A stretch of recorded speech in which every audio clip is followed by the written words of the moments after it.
Bakit yung dinismiss agad? Bakit yun agad ang pinuntiran yung ma-dismiss para mapakawalan? Wala naman tayong power sa PNP na ikulong siya dahil bawal yan. It was at this moment that he knew. He f***ed up.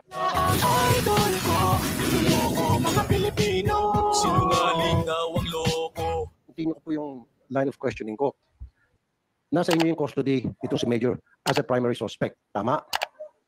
Ang ginawa nyo, pinoses nyo yung kanyang dismissal proceedings. At nung ma-dismiss siya, natural, pakakawalan nyo siya. Ngayon, nagtatago na. Ang pinagtataka ko, mas inuna nyo na ma-dismiss siya kaysa naman magkalap pa kayo ng mga additional evidence while he was in custody of the PNP. Minadali nyo yung dismissal proceedings, samantalang ang dami ko na pong kaso, Mr. Chair, na pinailan ng dismissal yung isang pulis na gumawa ng kalokohan, inabot ng taon. Taon. Na-promote pa. Hindi ma-dismiss. Pero ito, madagat process yun.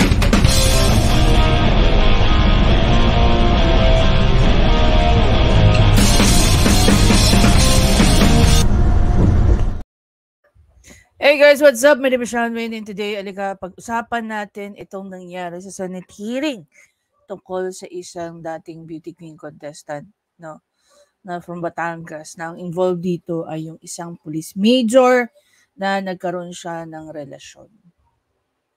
Okay? Anyway, minsan hindi ko na talaga alam kung ano ba. Here's the problem though. I'm very sure it's the same problem na Mang Temyong is facing, maliban sa akin. Hindi ko na alam exactly kung ano ba talaga ang naka-mandate sa Senate. Okay? Bakit? Let's use this as an example. Ano, this is very important, no? Kaya sabi ko, Montem, you know what? Minsan nga we want to give up on, watching political issues, no? Not only Raffy Tulfo, but basically yung mga political government issues natin.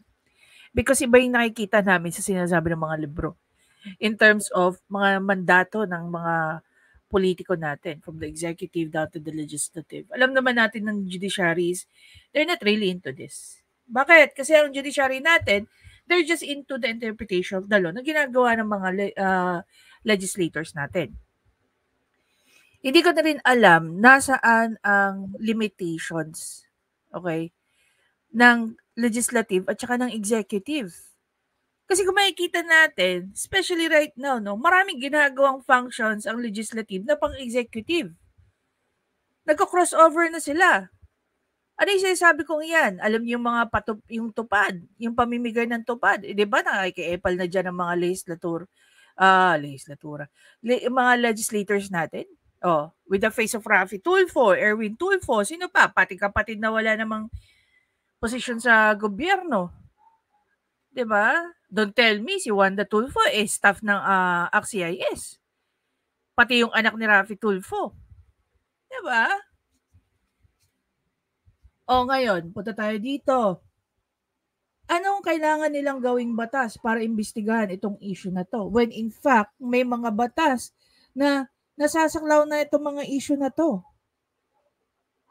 Okay? To top that, ito rin naman si Idol. Salita na naman ng salita. Hindi na naman niya alam kung ano sinasabi niya. Last night, we were all, siguro marami sa atin, congratulations pala, of course, kay Direk Freddy. Yan. Ayan, si Direk Freddy. Imagine niyo from 50.9, 51.5 na. No? Wow, congratulations sa iyo, Direk Freddy. Kung makikita nyo nga, wala pang 24 hours, pero meron na siyang 34,000 views on this one. So dito makikita mo, iba-iba ang atake ng bawat vloggers. No? Mula kay Kaayo, no? Yung sinimulan ni Kaayo, tapos kami ni Mang Temyong, tapos si Direk Freddy. Tapos, dito mo marirealize, guys, no? Segue lang tayo sandali tungkol dito.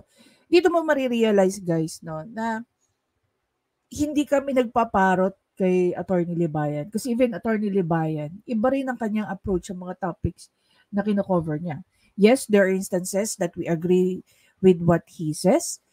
There are also instances that he disagree with what we are saying.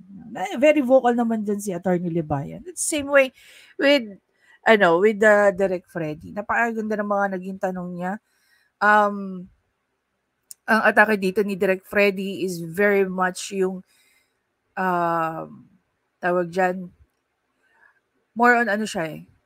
Tinouch niya yung mga sinasabi ng mga attorney Libayan. No? At dyan mo makikita na wala namang personal na galit.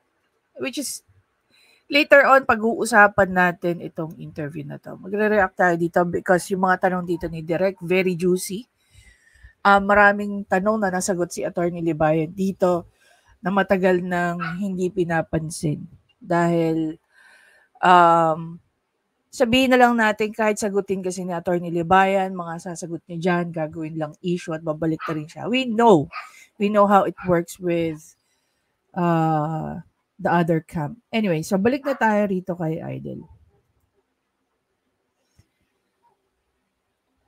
Dito guys, which by the way, no, meron na rin rito si attorney Libayan kagabi, napanood natin yung kanyang naging live patungkol dito, making his commentary.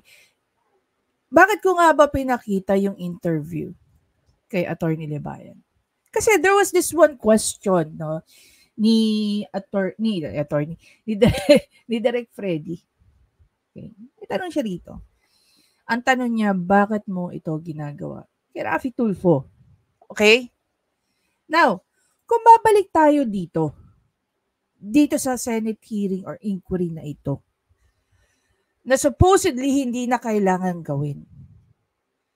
Kasi, nag-overstep na si Raffy Tulfo. Ongoing po yung investigation dyan. Diba? Kung hindi kinokorek ni Attorney Libayan yung mali sa mga sinasabi, ginagawa ni Raffy Tulfo, patuloy lang na gagawin ito ni Raffy Tulfo. So magagalit na rin ba kayo ngayon kay Senator Bato de la Rosa, who knows perfectly the procedures, kung magkakaroon ng administrative case laban sa kahit sinong kawani ng gobyerno? Kung hindi yan kinorek, okay, ni Senator Bato de la Rosa, so maniniwala na lang tayong lahat sa mga pinagsasabi ni Raffy Tulfo. Diba? Balikan natin yung intro na ginawa rito ni Gossip Central. Bakit yun agad ang pinuntulan niya ma-dismiss para mapakawalan? Wala naman tayong power sa PNP na ikulong siya dahil bawal yan. It was at this moment that he knew. He f***ed up.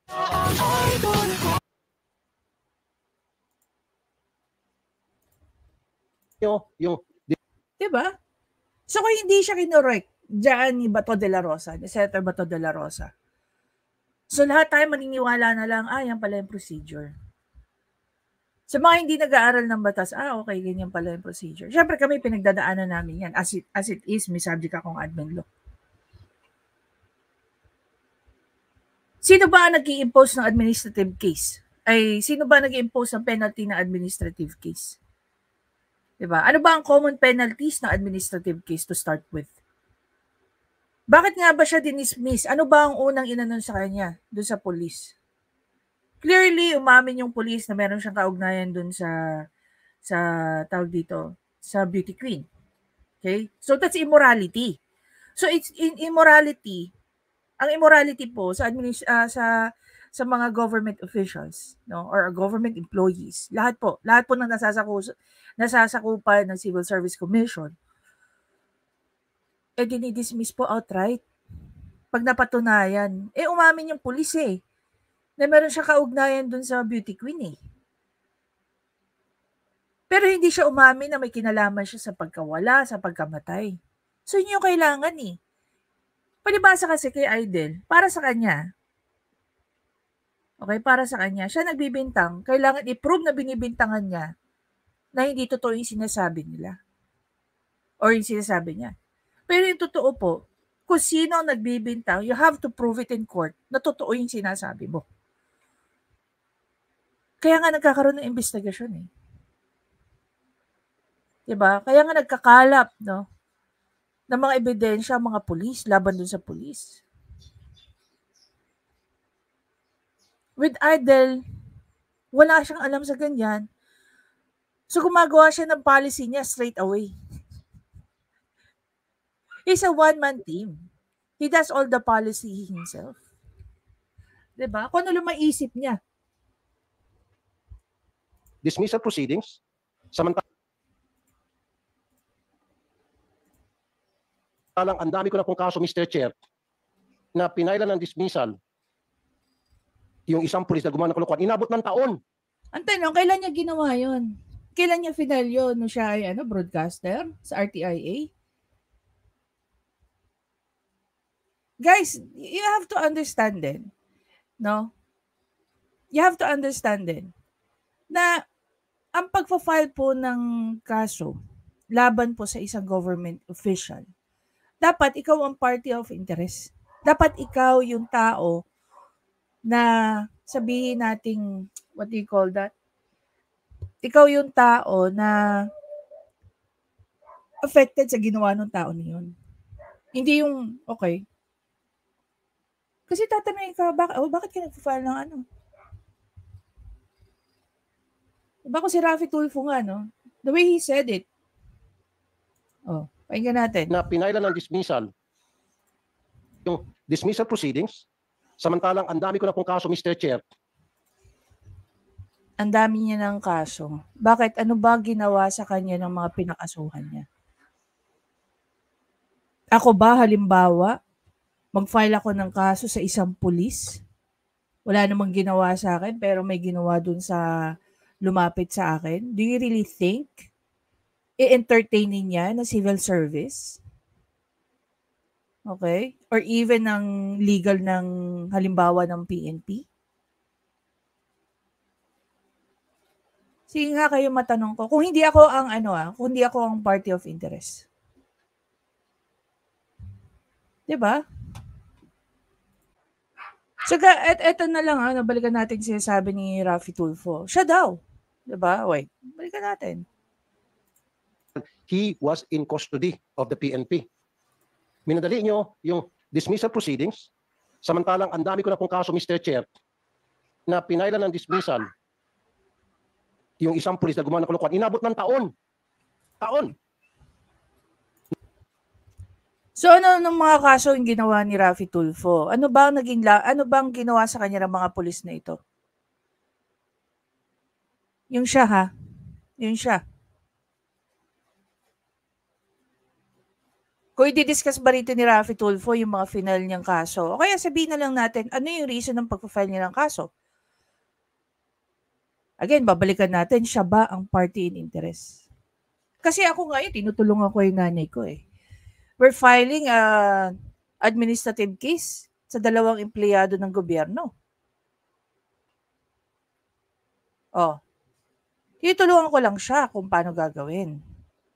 Pero hindi ako ang signatory, hindi rin ako ang complainant.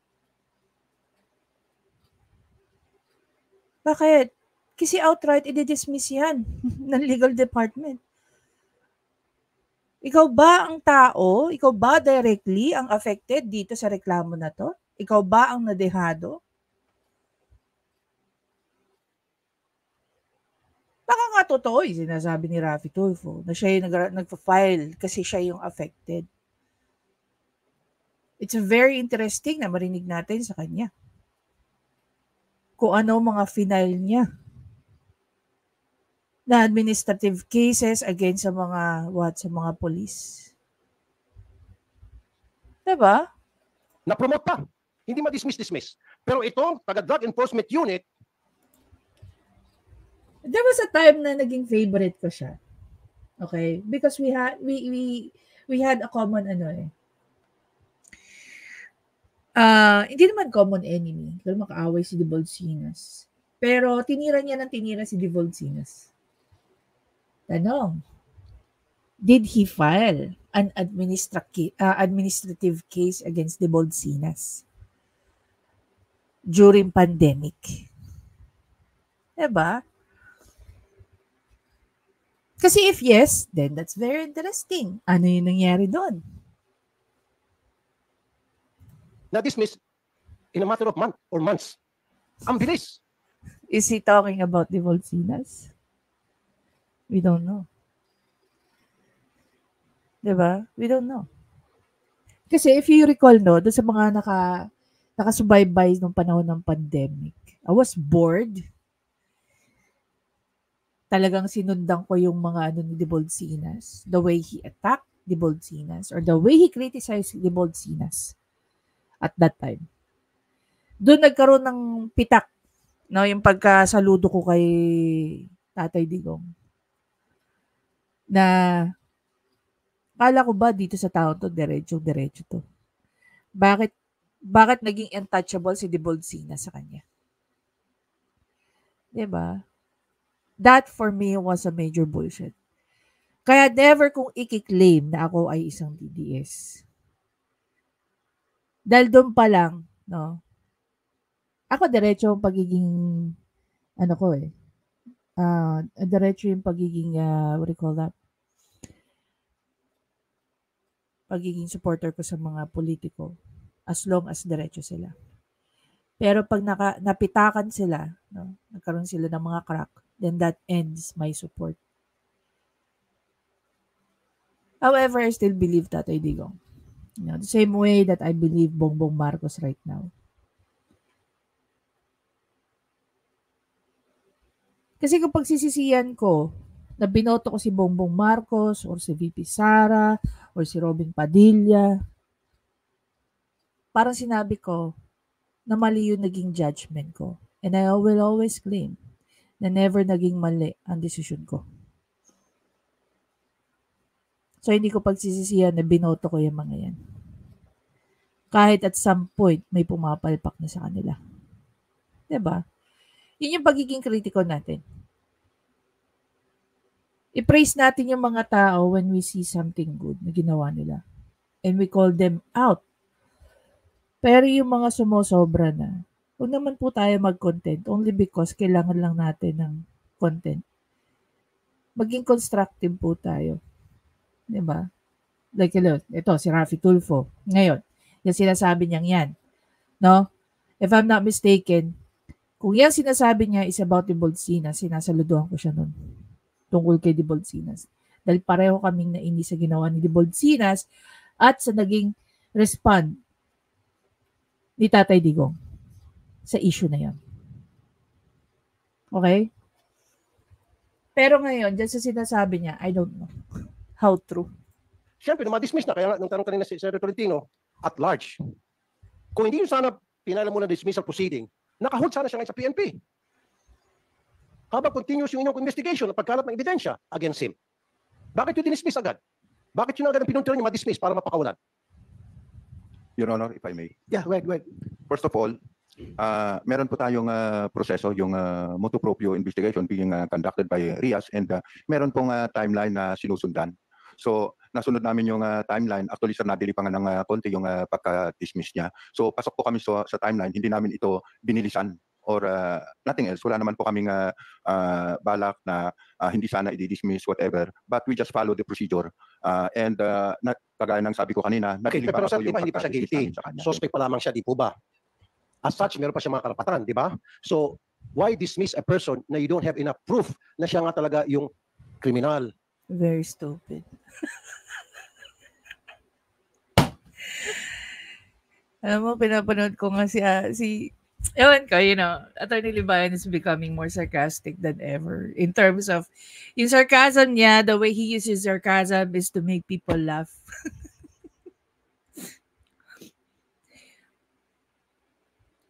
Dito po sa case ni Beauty Queen, okay? Ni Beauty Queen.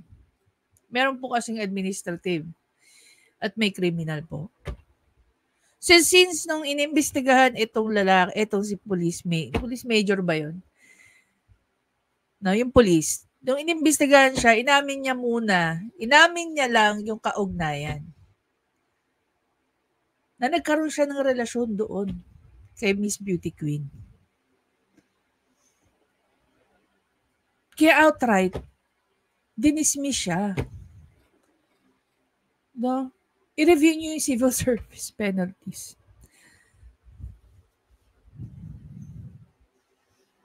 So within the procedure ang ginagawa ng mga kabulisan natin. Kasi kung hindi within procedures, no? within the scope ng procedure, definitely, yung police ang magpo-file ng kaso dito sa mga to. Unlawful termination against kung sino man ang nag-order ng dismissal niya. Pero nagano ba? Nag-apela ba yung police? Of course not, because he knows. Diba? Because he knows. Dito mo makikita na, okay, Raffy Tulfo, maraming klase po ng mga kaso. May civil, may kriminal, may administratibo. Diba? Dito lang malalaman mo ang isang tao. Paano ka gagawa ka? Here's the question. Someone who doesn't know anything about the different types of pwede mong gawing kaso. Paano mo masasabi na itong tao to gagawa ng effective na batas? Sa mga susunod na video, pag-uusapan natin yung tungkol sa Magna Carta. Pasalamat siya, hindi vinito yun. Pwedeng i-veto yun ng presidente. But then again, dahil priority bill yun, kailangan na naman nila magrepaso ng pag-amend ng kung ano-ano pang provision na kailangan baguhin. Na siya talaga ay isang suspect. In fact, person of interest pa lamang siya. He's not even a suspect. Your Honor, if I may again. So, ang tanong dito, sino ba pinaglalaban dito ni Aiden? Yung nawawala na siguro, sinasabi nga ng mga pulis they're already expecting the worst. Na pwedeng patay na itong si Miss Beauty Queen. Tapos ganyan pa yung pananalita ni Raffy Tulfo. Diba? Sir, yung admin case po kasi niya did not emanate from the criminal case na na-file. But yung case na na-file sa kanya sa RIAS is yung extramarital affairs po niya. Exactly.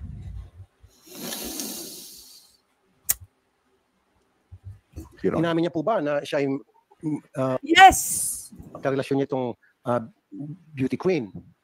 Sir, nung kausap ko po siya, nag-usap po kami. Tinanong ko po siya with regard to the criminal case. Nag-deny po siya. Pero kung nung tinanong ko po yung extramarital affair niya, hindi siya sir sumagot.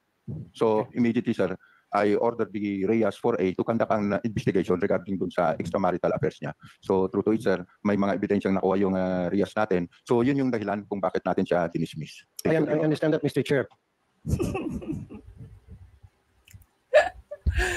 Ngayon, I understand that. Lord.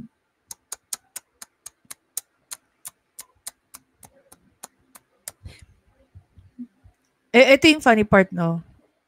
So far, can someone tell me, so far, na kailan ba umattend si Raffy Tulfo? Na naging ready siya? Sa mga Senate inquiry niya, sa mga Senate hearing niya. Sige nga. Hindi gaya ng ibang senador. Number one lagi sa akin si Senator Amy Marcos. I'm sorry Not because she's a Marcos, Pero galing na galing ako kay Senator Amy Marcos, maliban kay Chis Escudero, sino pa? Yung mga laging ready. No? Yung mga laging ready. Pagdating sa mga ganyan. Na meron na silang hawak nilang mga ebidensya. Na pag tinanong ka, it is only to verify whether or not sinungaling ka. Diba? Comparing Raffy Tulfo to Senator Amy. Panoorin niyo ang Senate hearing tungkol sa election reform. Ikot ang mga tumbong ng research person nila. Despite sa pagsisinungaling nila during the Senate inquiry or Senate hearing, hindi sila nakakatanggap ng bastos na salita kay Senator Amy Marcos. Dito, maliban sa nagmamarunong ka na, wala ka pa, hindi ka pa ready. Mas masaya sana, no? Mas effective sana kung si Raffy Tulfo tuwing umaattend ng Senate inquiry or hearing niya, hindi siya umaattend para lang mag-umepal. Umaattend siya para tuldukan niya kasinungalingan ng mga to. Kung may pagsisinungaling man. Diba? Hindi eh. Lagi na lang natin nakikita ganito. Pero kung ako po ang tatanungin sana, General, gagamit po ako ng tinatawag na diskarte. Wow.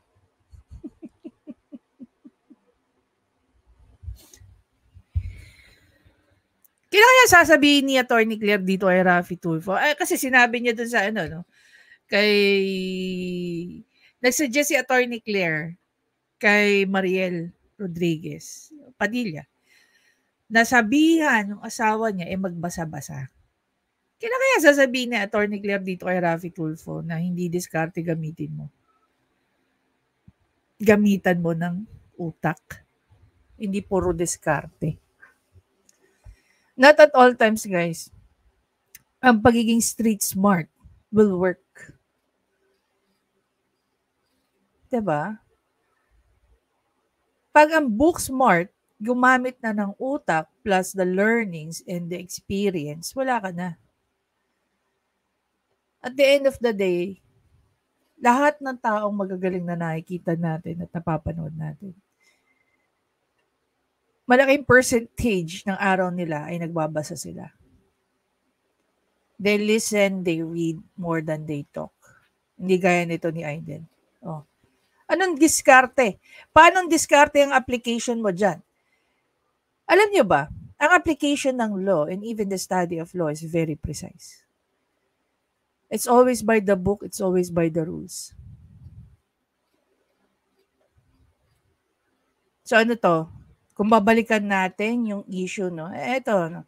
Kung babalikan ba natin yung issue ng 32 cases na nilagay sa balikat ni Attorney Libayan, ginamitan to ng diskarte? Yung ba sinasabi ni Raffy Tulfo dito? Mamaya ko na muna o isasantabi ko muna yung sinasabing extramarital affairs para sibakin siya. Nang sa gayon, O, di ba? Gusto niyang panindigan yung extramarital issue. sa custody niyo, Pero, nung nasoblas siya dyan, gusto niyang panindigan na mali ang mga pulis dahil hindi dapat i-dismiss. So, sino masusunod? Ikaw, Aiden? Sa paraan ng sinasabi mong diskarte o yung nasusulat sa Civil Service Commission? itong suspect at malay pa kayo makuha ebidensya na pwede siya madiin because he's just there in your custody. Di po ba? Kasi Oh Lord. Alam ba ni Raffy Tulfo na sa criminal law sa revised penal code, merong tinatawag na illegal detention?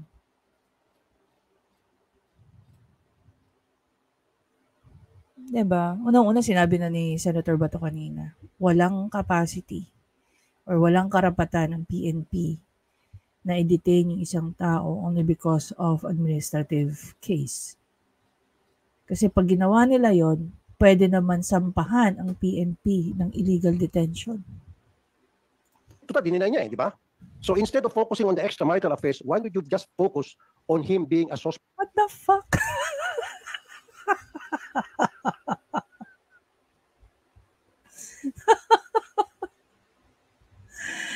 Dalawa nga idol ang kaso. Isang kriminal at saka isang administratibo.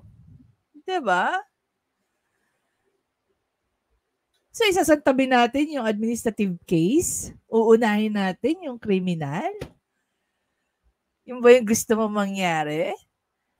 Kung umamin na kung may mga ebidensya na in-apply dito, no? If marirecall niyo yung sinabi ni General dyan, nung tinanong about sa extramarital affair, hindi siya sumagot. Di ba mga may kasabihan tayo, silence means yes. Just ko, Lord. Suspect of that crime. Yun po yung pinupunto ko dito. Now, wow. Talagang inaano niya, no? Talagang pinapanindigan niya. O sige, ganito na lang. Just in case, sakali man. Ano? Ibalik na lang si Police Major ba yun? O yung police, ibalik nila yung police, i-detain nila. Okay? Unang-una, hindi pa nga napapatunayan na siya nga. Diba? Kung babalikan natin yung criminal procedure, kailangan mo muna, magpo-file ka ngayon ng complaint laban dito sa taong to. Napag-usapan natin yan sa live. Kung wala kang ebidensya laban sa tao na to, kung walang mabigat na ebidensya laban sa tao na yan, na siya nga ang pumatay dyan sa tao na yan, sa babae na yan. Again, i-dismiss lang yung complaint. What a waste of effort. Every criminal cases, guys, every criminal act, may mga tinatawag tayong elements. Kailangan pasok ka. Kung tutuusin, marami pong nakapatong na pwedeng ikaso doon sa pulis. The only thing na kailangan gawin ng mga pulis na ito ngayon is makumpleto nila lahat ng ebidensya. And the way I see it, they're trying their very best. No? Ito yung mahirap dyan eh. Kung alam din ng pulis kung ano ang pwedeng magamit laban sa kanya para maidiin sa kanya, okay? Yung pagkamatay o pagkawala ng tao. Di syempre lilinisin niya yung kalat niya. Sisigarduhin niya na walang makukuhang ebidensya laban sa kanya. Ang tanong, nagawa niya ba yun? Diba?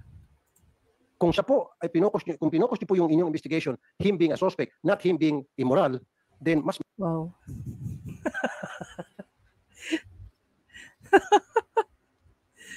Nag-lecture.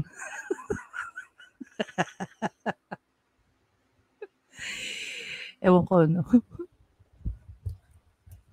Alam niyo guys, immorality, no? Talking about having taking another person, knowing that you're married.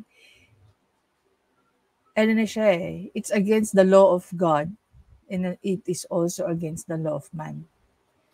No, especially kung ikaw ay kasal. Okay? Especially kung ikaw ay kasal.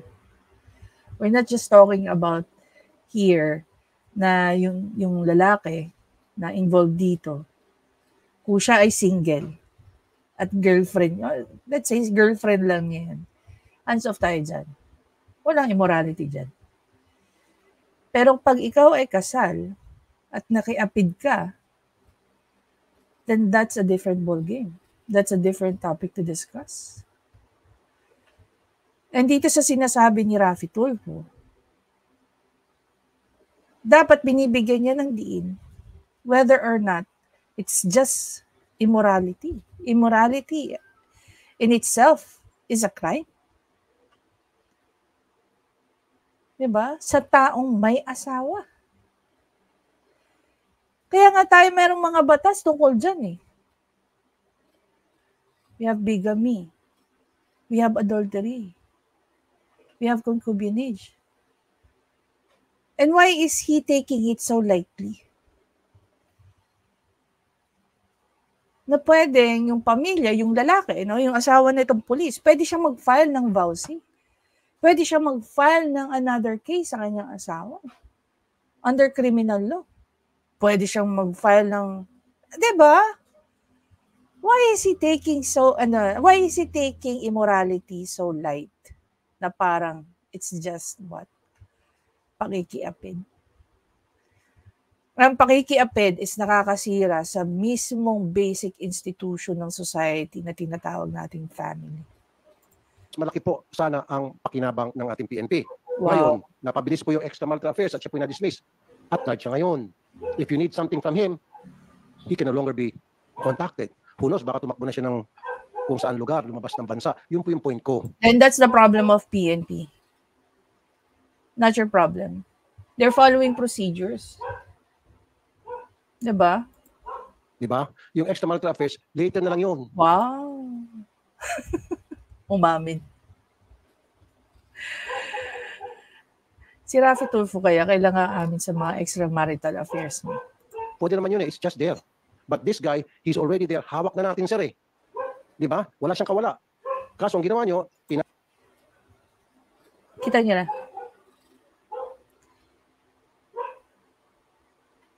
Kita niyo na kung ano alam ni Raffy Tulfo when it comes to batas. Can you detain a person na wala kang anything against the person? It's just that feeling mo may kasalanan siya, pero hindi mo kaya patunayan na may kasalanan siya. And here you can see the injustice.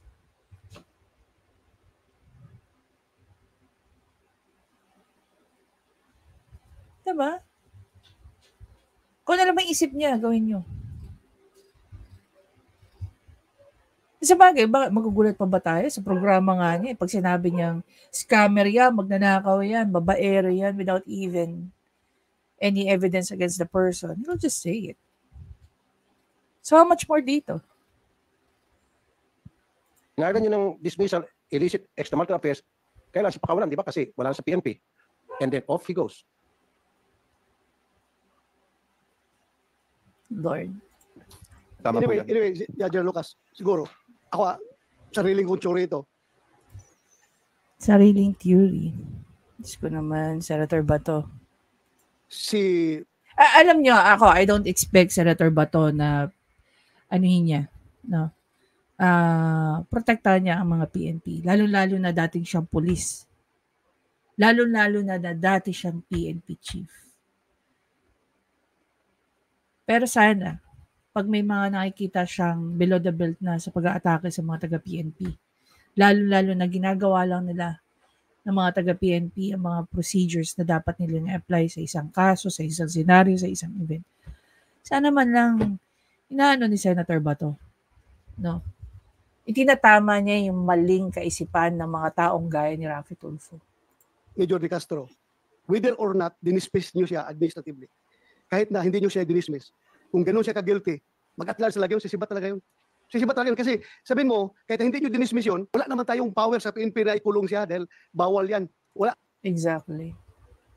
Hindi pa na-approve yung batas natin ginawa ngayon na kapag ang isang pulis, mayroon siyang misdemeanor na ginawa, may power na ngayon ang PNP, yung RD, yung provincial director, na ikulong siya. Ngayon, yung batas ngayon na ginagawa natin. Pero sa ngayon, kahit na sabihin mo, Question. Hindi ba magiging unconstitutional yan? Under sa Bill of Rights. Hindi ba yan, kung halimbawa, yung ginagawang bill na yan, or yung bill na yan, hindi ba yan may veto? Hindi ba yan i-declare as unconstitutional ng Supreme Court kung gagawin niya yan? Pwede nyo bang ikulong ang isang tao only because of this, parang, Tingnan ko nga guys definition ng misdemeanor dito. No? It's a type of criminal offense that is not as serious as a felony. It typically involves less penalties such as fines or shorter jail time. The specific definitions of misdemeanor can vary slightly by state. Oh. Tingnan niyo yung mga misdemeanor. Drunk driving, reckless driving, driving without insurance, and uplifting. Kung ipapasok mo rito yung immorality, mas worse pa yata itong mga misdemeanor na to. No, categorized as misdemeanor. Talaga ba? E di ang dami na makukulong yan. Diba? mong siya, under ang tawag niya, ang term natin dyan, restrictive custody. Hindi pa rin siya nakakulong, sa loob lang siya ng barracks, sa loob ng perimeter camp, naglalakad-lakad. Paglalabas siya para bibili ng something, hindi natin siya pwede pigilan dahil hindi natin siya pwede restrict. Dahil yan naman talaga limitasyon natin, kaya natin gumawa ng batas. So kahit na hindi nyo siya dinismiss, kahit active pa siya ngayon, kung alam niyang guilty siya, lalayas talaga yun. Sisibat at sibat yun. Walang hold ang PNP. Hindi Yes. talaga niya makulong. Yes, Walang pero appeal. Mr. Chair, at least he's in restricted custody and nandun pa rin yung bang siya ay member pa rin ng PNP, hawak pa rin siya ng PNP, at anytime pwede siya patawag ng PNP, at anytime pwede siyang So pag hindi na ba siya nasa PNP, hindi na siya pwedeng ipatawag ng PNP? 'Di ba? Again, ang magiging problema kasi rito, illegal detention. 'Di ba? Kung wala pa kayong pinanghahawakan, wala pa nga may naifile na bang kaso laban sa kanya? 'Di ba? Kasi kung meron, hindi lang ang dami niya Kidnapping, illegal detention, pwedeng murder. Ang dami. Ngayon ang tanong, sa side naman ng police na yan, na involved dito sa pagkawala ni Miss Beauty Queen, can you detain him? Kasi ang PNP naman ang babalikan. Diba? For doing that. imbestigahan o tanungin ng PNP to get more information from him, right? Kasi versus pag wala siya sa PNP, wala na kayong pakialam sa kanya. Kung siya po ay nasa custody pa rin ng PNP, restricted man o hindi. Alam niyo guys, doon sa interview namin kay Attorney Libayan, we've discussed about remedial law, which is basically about criminal procedure. In-explain ni Attorney Libayan, panoorin niyo yun. In-explain ni Attorney Libayan doon kung ano ang criminal procedure. One of which is kung meron ka, if you felt that you were violated by another person or juridical person, you can file a complaint sa Office of the Prosecutor. And filing a complaint sa Office of the Prosecutor, you have to make sure that all of the evidence against the person is meron ka attached doon sa complaint mo. And doon i-determine the prosecutor if there's any probable cause once ma-receive niya yung reply galing doon sa respondent. Diba? So obviously here, walang kaalam-alam si Raffy Tulfo. Kung dito pa lang wala na siyang kaalam-alam, paano pa kaya sa mga pinagagawa niya outside of the Senate? Diba? Hindi. At least, may karapatan kayong ipatawag siya, tanungin siya at anytime you want to gather more evidence. Tama po ba? Yes, Your Honor, if I may. Kung hindi ko po dinismiss si Major De Castro, I will be remiss of my job. I know that, General. Ang sinasabi, No. You don't know. Kasi kung ipagpipilitan mo yan, Idol, kung alam mo talaga, hindi mo yan ipagpipilitan. Kung alam mo yan, hindi ka nagpatawag hindi mo pinatawag tong mga taong to. You don't know anything. So far, sa entire procedure, itong video pa lang nito na nilagay ni Gossip Central, meron na ba siyang naging tama sa sinabi niya? So far, sabi ko lamang po, dininay niya di ba? Sabi niya, wala akong affairs dyan. wala siyang sinabing wala siyang affair. Hindi nga niya sinagot ng tinanong na about sa marital affair. Ang dinenay niya yung involvement niya sa pagkawala. Siyempre, mas mabigat yun. Ano ba mas mabigat? Ma-dismiss ka o makulong? Ma-dismiss ka sa iyong trabaho o makulong ka? Diba? Gaya nga ng sinabi ko. Yung police, maraming alam sa elemento ng krimen. Whether or not involved siya, he knows how to protect himself. Diba? Okay, so wala kang illicit affair dyan sa victim. Continue investigation, him being a suspect, or parallel investigation gawin nyo. Anong parallel investigation? Parallel investigation yung ginawa. Again, dalawa po kasing kaso ang involved sa kanya rito. Isang administratibo or isang administrative case at saka isang criminal case. Diba? Parallel nga kaya nga nagtanong tungkol sa criminal at saka nagtanong tungkol sa administratibo. Nung tinanong na siya about sa administratibo, ikaw ba ay may extramarital affair dito sa taong to? Hindi siya sumagot. So silence means yes. Sinabi na ng pulis kanina, if he's listening carefully, si Raffy Tulfo, if he's really listening carefully, sinabi ng ng pulis na nagpakalap na ng mga ebidensya at maraming ebidensya nakalap tungkol sa kanya. Kaya nga siya dinismiss eh. Kasi strong yung evidence niya eh. Ang nangyari po kasi, General, ang kinakasama ko lang ng loob, ngayon, na-dismiss na siya. Since dismiss na siya sa serbisyo, sabi niyo kanina, ang tinanong kayo ni Senator Tolentino, nagtago na. Di ba, sir? It's the same case. Same case with who? Teves. Nasaan ba si Teves? Well, sa bagay, during his, nasa labas na siya ng bansa. Oh, sino pa yung isa? Sino pa yung isa? Si Bantag. At large din. Diba? Oh, eto.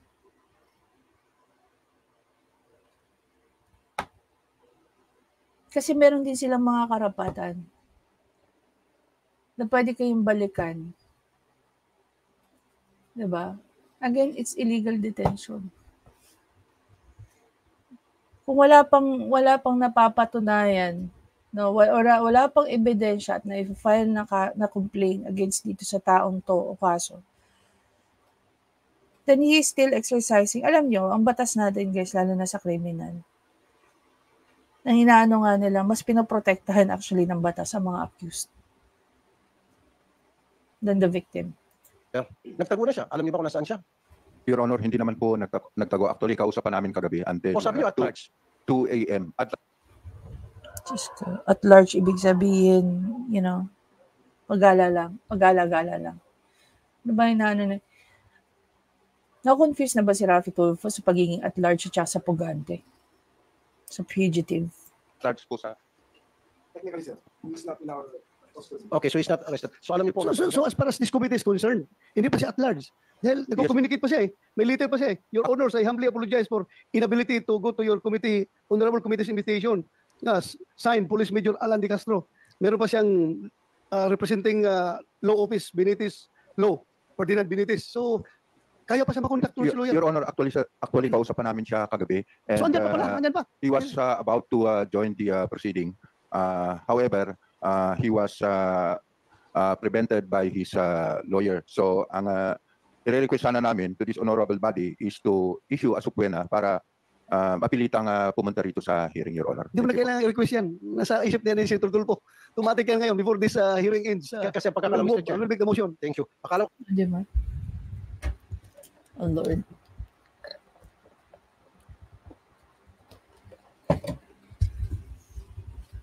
kasi Mr. Chair, nung sinabi niya at large, hindi na makita. Usually kasi ang pagkakaintindi ko, pag sinabing he's at large, the suspect is at large, nowhere can he be found. We don't know his whereabouts. So nandiyan pa pala. Okay, so kung nandiyan pa, Ngayon, sino nagsabi sa kanyang at large? Di ba nangyayari lang yung statement na at large kung meron ng ikinaso at hindi na siya makita? Tama ba ako? Nangyayari lang yung statement. You only use the word at large if you call the person. Dahil nakasuhan na siya, nagtago na. Ito, wala pa eh. Diba? Ongoing pa lang yung ano niya eh. May case number na ba? May ano na ba? We don't know. Meron na ba? Kasi, here's the thing. Kung yan, guys, ay may kaso na. Take note ha. Kung yan ay may kaso na, pwedeng masubjudice. Kaya tingnan nyo si Atty. Libayan, ingat na ingat siya. Kaya nga pinag-uusapan lang procedural eh. We don't talk about the merits of the case. Kasi pag yan, pinanghimasukan ng legislative, pag yan naging kaso na, ibig sabihin, under niya ng judiciary. Pwede bang manghimasok ang legislative dyan? Kung yan ay nakakaso na? Subjudice yan. So, ibig sabihin, ngayon na pinag-uusapan pa nila yan. Okay. Lumalabas na hindi pa kaso. Most probably na isang pa lang. Kung meron na silang, kasi hindi na nga natin alam yung mga detalye. No? Kailan ba yung huling news about dyan? Very good. Okay? Now, ang tanong ko po, ano po yung ginagawa nyo ngayon sa PNP as far as investigation is concerned para Kasi under investigation pa rin. Wala pa siyang kaso. madiin po siya? Kasi very clear na sa atin lahat dito ngayon na siya talaga ang suspect. Grabe. Siya ang suspect pero hindi pa siya guilty ng kahit anong krimen. Kasi nga hindi pa mapatunayan. Siya po ay isang what? Ay, naku. Siya talaga ang primary suspect. At kasama itong kanyang driver. Sir, on the part of the CIDG, sir, we're still looking for witnesses. We have leads, no, as to possible whereabouts of saan dinala si Catherine. It's just very hard to substantiate into evidence form those information provided to us, because later on, sir, we'll be facing legal battle, and there should be somebody or any evidence for that matter to link De Castro, especially sa yung info gap natin as to the whereabout of the body of Miss Catherine Camilan. Anyway, hindi pa naman murder ang kinaso nyo, di ba? Serious illegal detention. Yes, sir, kidnapping. That's not Exactly. By the way, guys, di ko pa napapanood to ahead of this. This is organic, no? Raw. Kung ano yung pinapanood natin ngayon, now, with me, is ngayon ko lang din to napanood. not require the body of the crime. Yes, sir. Yes, Oh, sir. so, i-establish lang ninyo yung serious illegal detention. Okay na. Yes, sir. Actually, sir, in compliance to the Department Order DOJ DC-20, we have a collaboration with the prosecutors before the filing. And that was agreed between CIDG, Proper A, and the DOJ, sir, for the initial filing of kidnapping and serious illegal detention under Article 267 of RPC. No, that's a different story. This is what I'm telling you kanina pa. Diba? Patong-patong na kaso ang pwedeng ilagay sa kanya. So, andyan na yung kidnapping, illegal detention. Later on, kung magkakaroon pa again ng link, no, sa pagkamatay nung we're still hoping. Hindi pa nakikita yung katawan eh. We're still hoping. Pero kayo ba, naniniwala kayo na buhay pa siya? Mr. Chair, niyaya niyo ho ba yung driver niya na maging state witness? Did you offer that to the driver? Yes, sir. When he voluntarily surrendered with Balayan PNP, we immediately sent our investigators, CIDG investigators, to the station. Upon advice of the council, he only provided our investigator as to his personal circumstances. But on matters relating to the case, he refused to answer, Mr. Chair. I know, he refused to answer. Of course, karapatan niya po yun. Ang tanong ko po, in-offer niyo ba sa kanya na, o sige, pag naging state witness ka, wala na kami sasampang kaso sa iyo, o mas magaan yung kaso mo, hindi ka magsaserve ng long term, bumaliktad ka na lang, sabi mo sa amin totoo, protektahan ka namin. Did you offer that? Yes, sir. We offered him the benefit of the witness protection program provided Yes. by the government. What did he say? He declined, He declined. Okay. Mr. Chair. There you go. Finally, we're done. Guys, ilang minutes lang yung prepare ni kinat ni Igasip Central, pero nakuha niya yung mga juicy part. Although merong mga part na naging reaction niya yan nila Attorney Libayan, nila Teacher Mark. Ito dito lang tayo dito ko lang nakita na okay. Itong part na to very interesting. So dito nakikita niyo Kung babalikan nga natin yung interview ni Direk Freddy kay Attorney Libayan. Kaya lang daw ito ginagawa ni Attorney Libayan para maitama yung mali. Very consistent naman dyan si Attorney Libayan. And right now, kung hindi siya kinorek ni Senator Bato, sa paniniwalaan natin, kami alam namin na mali yun. Paano yun sa mga hindi nag-aaral? O hindi nakakaintindi tungkol dyan? Kawawa yung mga tao na walang alam, naniniwala sa maling information. Diba? Sa mga maling information na nababanggit ni Raffy Tulfo mula sa Senado, mula sa programa niya hanggang sa Senado. We are trying our best, diba? We're trying our best to protect you by educating you. Ikaw man ay napatulfo, o ikaw man ay nagpatulfo, ikaw man ay nakikinig lang kay Raffy Tulfo. Diba? Isa pa sa pag-uusapan natin later on is yung may kinikilingan at may tinitingnan dyan sa loob ng Senado when it comes sa mga Senate hearing. Yeah. Anyway guys, again, maraming salamat sa panonood. Please don't forget to subscribe, like, and comment. I-share nyo na rin tong video na to. Doon po sa may mga questions na or gustong magpa-topic, no, punta lang po kayo sa page, sa Facebook page ni Mang Temyong. Drop your questions there. Sa ngayon po, may mga niluluto na po kaming interviews and ang susunod naming interview most probably walang iba kundi si Attorney Claire. We're hoping at one point na mapagsabay namin yung dalawa. Diba? Or most probably, I'm going to make a proposal sa mga ka-armado, sa kay Kabugera, yung mga leads. No? Yan, kay Teacher Mark, kay Kaayo, kay Direk Freddy, kay Mang Temyong, kay Mang Rene, kay Papayo, at sa gagawa kami ng panel na questionin namin si Attorney Claire at saka si Attorney Libayan. If we can, you know, pinag-aaralan pa pero so far yung mga susunod nating event, niluluto namin yung interview namin with Attorney Claire. Anyway guys, I'll see you in the next video. Bye guys!